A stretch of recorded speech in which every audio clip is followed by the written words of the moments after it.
Hi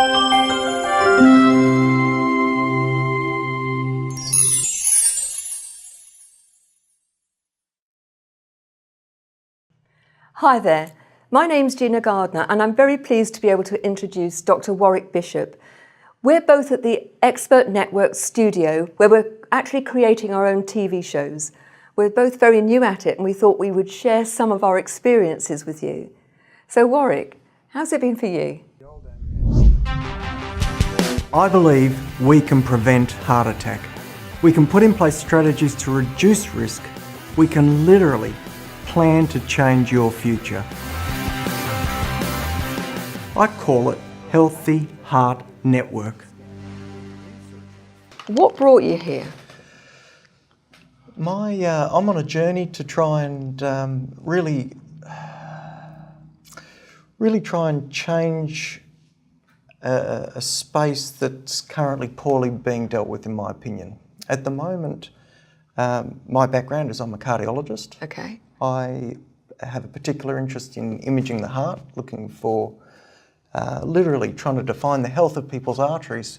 Even though they might look well on the outside, they may have rust in their pipes, for want of a better term.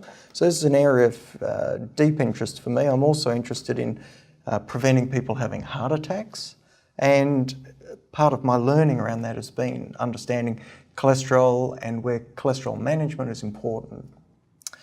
At the moment there's a gap, and that gap is really driven by technology, and we're all aware technology moves so quickly. The technology that allows us to image the heart is relatively new, and it's literally galloped along and has only been available in recent time. Now, with that technology only being available in recent time, quite reasonably, the medical profession in its entirety want to see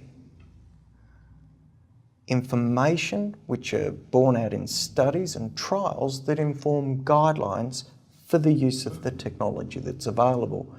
But immediately that means as soon as something that could be beneficial lands on the market, it'll be some years before it gets broad recognition.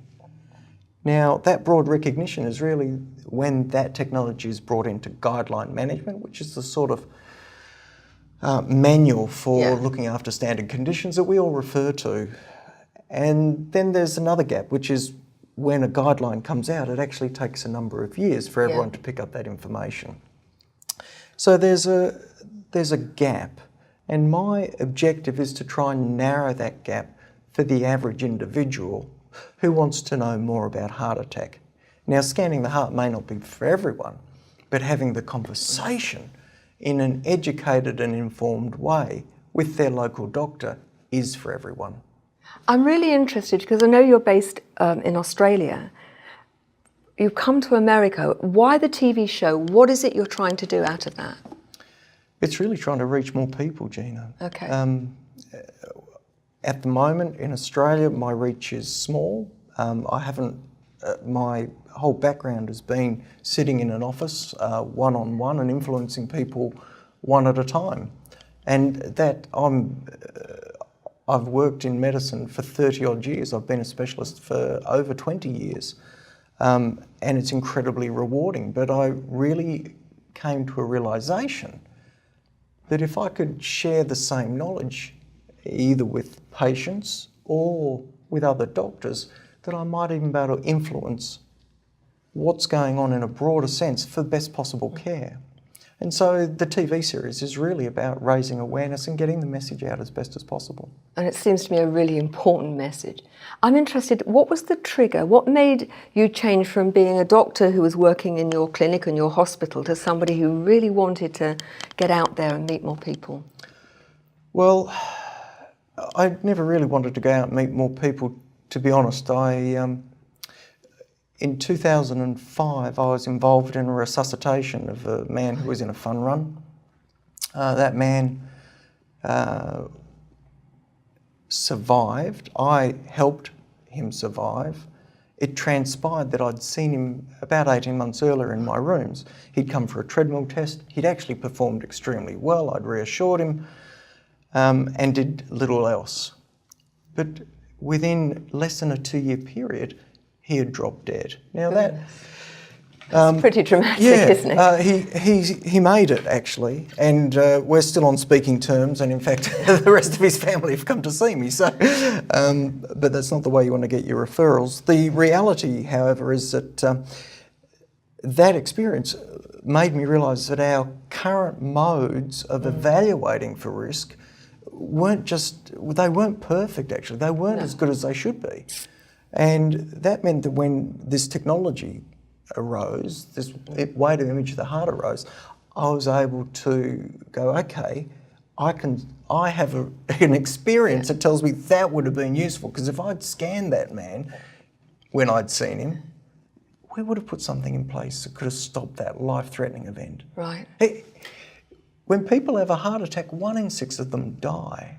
I recognise just how powerful what you're talking about is. I lost my brother, he dropped dead cycling, doing the last practice for the London to Brighton cycle race. He was used to cycling 50 miles, no problem at all, looked very fit, dropped dead while he was cycling. And I wish that we'd known about you and about the imaging before.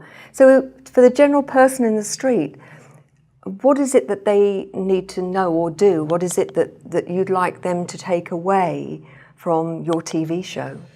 Well, look, really my hope is, the reality is that scanning is not for everyone. No, okay. You can't just throw it out there, and it's more complicated than that. In fact, that's why I wrote a whole book about it, in actual fact. But what my desire is that people become informed, and they know the questions they need to ask to get the best care from their doctor. By them being informed and educated, they can be part of the conversations that can drive their own best health care. That makes sense. Sounds good. Gina, tell me, at the end of the day, what's your objective for your TV show? Very much the same as you. It's to get to more people. I think that they talk about a picture being more powerful than 1,000 words, and I think that the TV is in a sense probably the most powerful medium to actually get to people, to give them an opportunity to know that there is something out there that can, however good their life is, empower them to actually take on their true opportunities that there are, to have choice, to be the best that they can be, and in doing that, to have an impact on other people's lives, to live a life that's full, so that at the end of their life they can look back and think, do you know what? No regrets. I've lived a truly fulfilling life and I've made a positive impact to others. And I'd like the TV show to get people to recognise that they want to be part of the journey too. Yeah, that's great. Look, I think we'll wrap it up there. I'd just like to let you know that Gina and I will be keeping you updated through social media as we progress, and hopefully by end of this week, early next week, we'll have finished shooting and look forward to those TV series coming out. Thank you for joining us. Cheerio.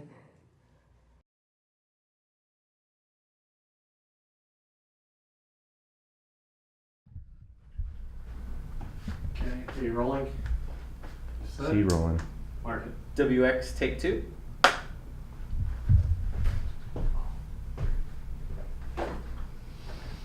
Okay. Ready to work? Set. You know what we're doing. This is your mission statement. This is your mission. 3, 2, 1, action.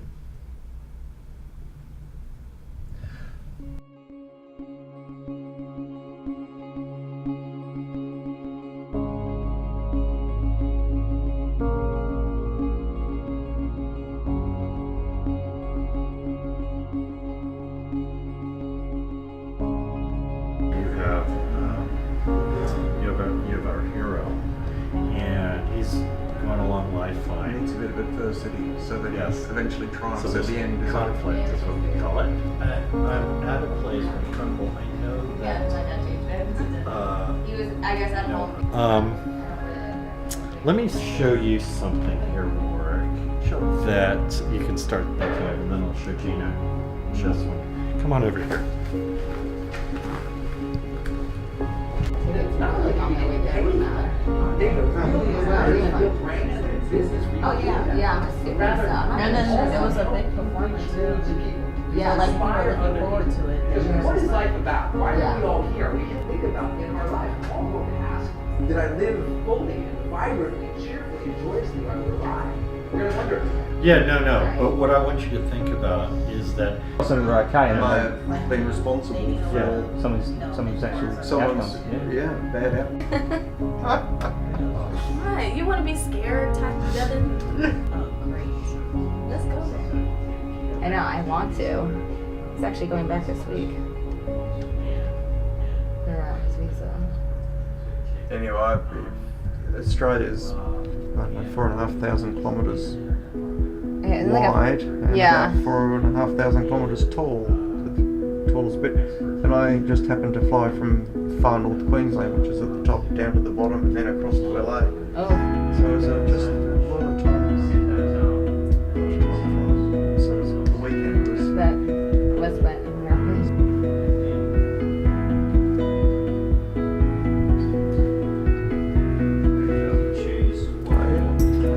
Do I look credible?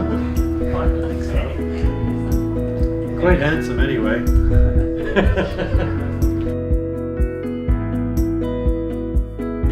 that next one like so. If you were starting with why this one right here, and you wanted to, it's not a performance. It is you're speaking to one person, and the idea, the intention you want in your head is that you're not trying to sell them anything. They need this information. They need you more than you need them. And so, for me at least, that tends to take the guard down and takes the pressure off.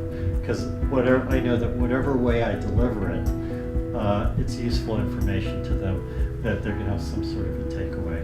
Sure. So it takes all that away. It's perfect right now. I don't see any reflection. Okay. I called it the Healthy Heart Network.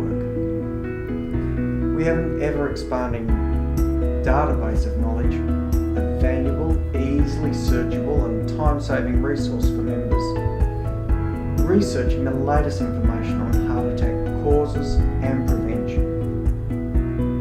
Avoid fruitless searches highlighting out-of-date thinking.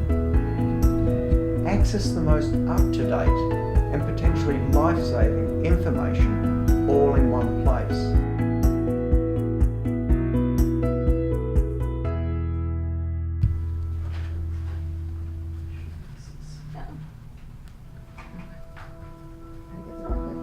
Thanks. 3, 2, action. Think about this. Why do apparently healthy people suffer heart attacks? It's not a trick question. It's a sad fact of life that many of us know or know of someone who, on the outside, presented a picture of health but went on to suffer a heart attack. Rather than try to cure them. Like the rest of the medical profession, I was using population-based risk assessment techniques to decide on appropriate treatment. Treating patients, gaining experience and insight about the complexities surrounding.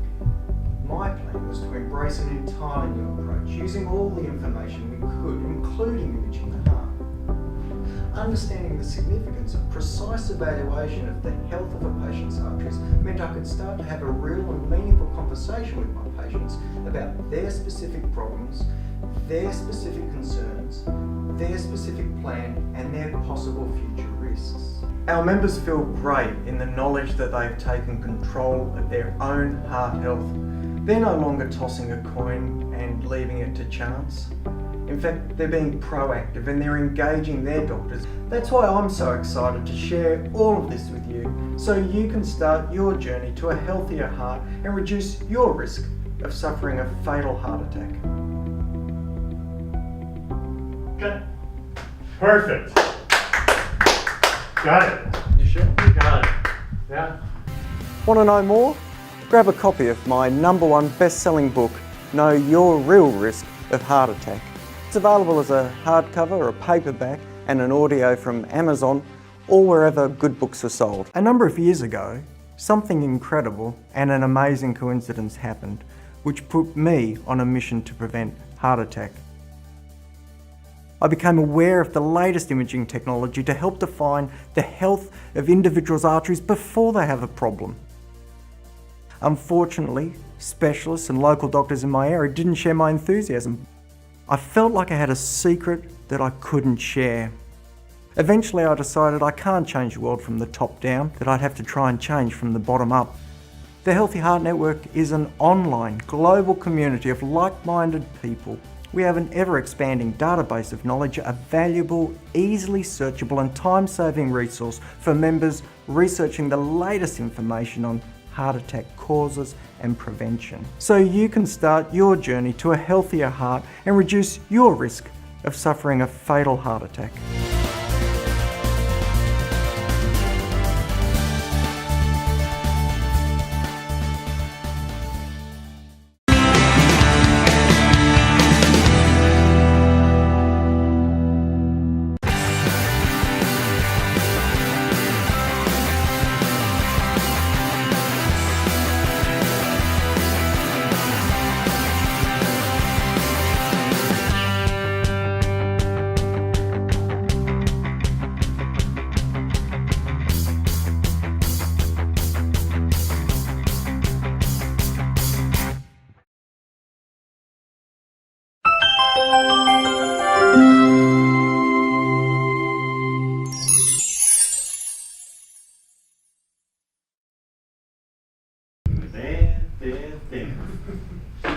Maybe some rap music for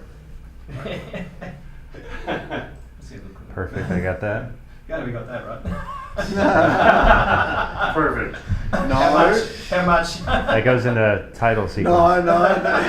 There is certain stuff that can't go on the internet. Honestly, my whole career is back in Australia. Taking advice from now. The dancing doctor.